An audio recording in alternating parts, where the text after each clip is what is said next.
मैं अनिल शुक्ला वारसी, पूर्व सांसद, अपने चैनल जनयात्रा में आप सबका बहुत बहुत स्वागत करता हूं। आज हम चर्चा करेंगे राष्ट्र विकास के लिए समान नागरिक संहिता क्यों जरूरी है।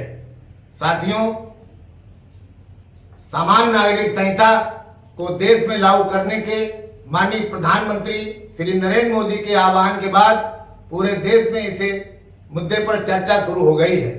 कुछ राजनीतिक दल इसके पक्ष में हैं तो कुछ राजनीतिक दल इसके विरोध में हैं। सर्वोच्च न्यायालय ने गोवा की पुर्तगाली समान नागरिक संहिता की प्रशंसा की थी, क्योंकि गोवा ही एक ऐसा प्रदेश है जहां पर समान नागरिक संहिता लागू है।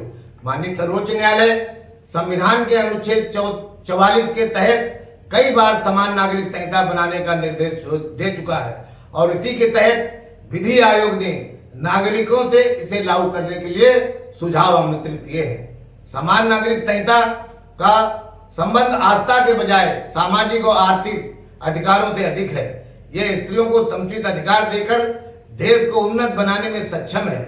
परिवार और समाज में महिलाओं की भागीदारी व बराबरी देश की उन्नति के लिए महत्वपूर्ण है। कुछ समुदायों के घोर विरोध के बावजूद संविधान निर्माता फ्रांस की तर्ज पर भारत में समान नागरिक संहिता लागू करना चाहते थे। अब जो लोग इसकी आवश्यकता व समय पर सवाल उठा रहे हैं, उन्हें यह जानना चाहिए कि आजादी के बाद सन 1951 में सुधार के लिए हिंदू कोड बिल पेश किया गया था। तब उसकी जरूरत किसने जताई थी? नागरिकों में बिना आम सहमत बनाए पंडित नेहरू की सहमत से डॉक्टर भीमराव अंबेडकर द्वारा इसे संसद में पेश किया गया था, परंतु भारी विरोध के कारण यह बिल संसद में पास नहीं हो सका। तब बाबा साहब ने त्यागपत्र दे दिया था, लेकिन 1952 के आम चुनाव के बाद जब पंडित नेहरू को लोकसभा में भारी बहुमत मिला तो उन्होंने उसे टुकड़ों में पास कराया था। आजादी के आंदोलन के दौरान ही महिलाओं की आर्थिक व सामाजिक उन्नति के सवाल उठे थे और तब यह कानून पंडित नेहरू के द्वारा बना दिया गया होता तो आजादी के आंदोलन में किए गए दावे के अनुरूप होता। साहिबानों के मामले में पूर्व न्यायाधीश श्री चंद्रचूड़ ने लिखा है कि संसद को समान नागरिक संहिता की रूपरेखा तैयार करनी चाहिए, क्योंकि इसी से राष्ट्रीय समानता व सामंजस्य का मार्ग प्रशस्त होता है।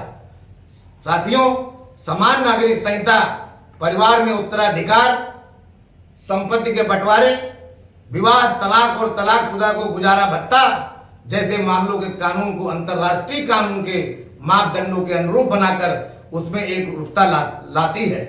इसलिए इसका सरोकार धार्मिक आस्था से कहीं अधिक सामाजिक व आर्थिक अधिकारों से है। सरकार चाहे तो संसद में सीधे विधेयक ला सकती है, परंतु आम राय बनाने की दिशा में विधि आयोग की पहल प्रशंसनीय है। हिंदू कोड बिल लाते समय शायद ही इस तरह की पूछने की पहल हुई होगी और इसीलिए हिंदुओं में सदैव इस बात को लेकर असंतोष भी बना रहता है। यदि सभी धर्म इस बात पर अड़ जाएं कि उनके प्रचलित किसी भी प्रथा को बदलने की जरूरत नहीं है, चाहे वह वर्तमान समय में अनुपयोगी हो, आपत्तिजनक हो और अव्यवहारिक हो, तो फिर ये सवाल उठ खड़ा होता है कि ये देश कैसे चलेगा। महिलाओं के वोट बटोरने के लिए राजनीतिक पार्टियां जिस नारी सशक्तिकरण के नारे बुलंद करती हैं, उसकी शुरुआत ही परिवार से होती है। अमेरिका, यूरोप, जापान, चीन, कोरिया और मध्य एशिया के देशों में सभी जगह पारिवारिक संपत्तियों में स्त्री और पुरुष का बराबर का हिस्सा होता है। बहुविवाह पूरी तरह निषिद्ध है और मुंह बोले तलाक की जगह कानूनी तलाक का ही प्रावधान है, जिसके बाद गुजारा भत्ता देना होता है। तुर्की, ट्यूनीशिया और मध्य एशियाई देशों के इस्लामी होने के बावजूद भी शादी, तलाक और संपत्ति बंटवारे के नियम वही हैं जो यूरोप के हैं। अब करीब 3/4 दुनिया लिंग भेद को समाप्त करके स्त्री पुरुष बराबरी का सिद्धांत अपना चुकी है। भारत में भिन्न भिन्न निजी कानून हैं जो संपत्ति बंटवारे से लेकर विवाह, तलाक और पारिवारिक जिम्मेदारियों में स्त्रियों को बराबर का अधिकार नहीं देते हैं। Turkmenistan, Kyrgyzstan, Lebanon, Tunisia, Morocco और तुर्की भी भारत से आगे हैं। स्त्रियों को परिवारों में बराबरी का हक न मिलना बच्चियों के कुपोषण, उनकी अशिक्षा, शोषण, आर्थिक पिछड़ेपन का बड़ा कारण है। बाल विवाह व दहेज प्रथा जैसी कुरीतियां भी संपत्ति बंटवारे में भेदभाव करती हैं। संपत्ति में बराबरी के अधिकार के बिना महिलाओं को कर्ज लेने, अपना कारोबार शुरू करने और आत्मनिर्भर होने में कठिनाइयां पैदा करता है।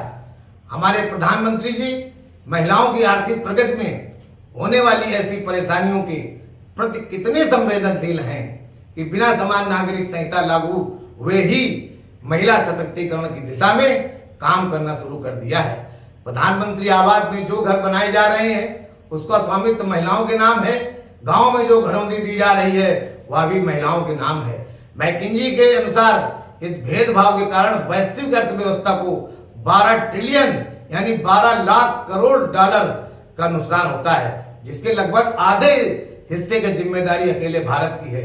समान नागरिक संहिता स्त्रियों के पैरों में पड़ी आर्थिक बेड़ियों को खोलकर पूरे देश को उन्नति के मार्ग पर अग्रसर कर सकती है। इतनी बड़ी विडंबना है कि भांति भांति के प्रलोभनों से छोटे छोटे धार्मिक, जातियों और क्षेत्रीय समूहों के वोट बटोरने में लगी पार्टियां महिलाओं के हितों को अनदेखा कर समान नागरिक संहिता जैसी नारी हितकारी मुद्दे पर जनता को गुमराह करने में लगी हैं और कथित महिला हितैषी संगठन मौन है।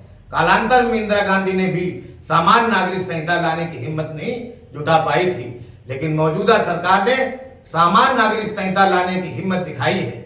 विडंबना यह भी है कि जिन्हें महिलाओं की बराबरी के खातिर इसके पक्ष में खड़ा होना चाहिए वही इसके विरोध में खड़े हैं। हमारे प्रधानमंत्री जी राष्ट्र हित में कड़े और कठिन निर्णय लेने से एकदम पीछे नहीं हटते हैं। अतः समान नागरिक संहिता सच होने के रास्ते पर है, इसलिए सबको इसका समर्थन करना चाहिए। चुनाव होते रहते हैं, सरकार बदलती रहती है, परंतु राष्ट्र हित के कानूनों में एकजुटता समय की मांग है। सबको इसका समर्थन करना चाहिए। बहुत बहुत धन्यवाद, शुक्रिया, थैंक यू वेरी मच।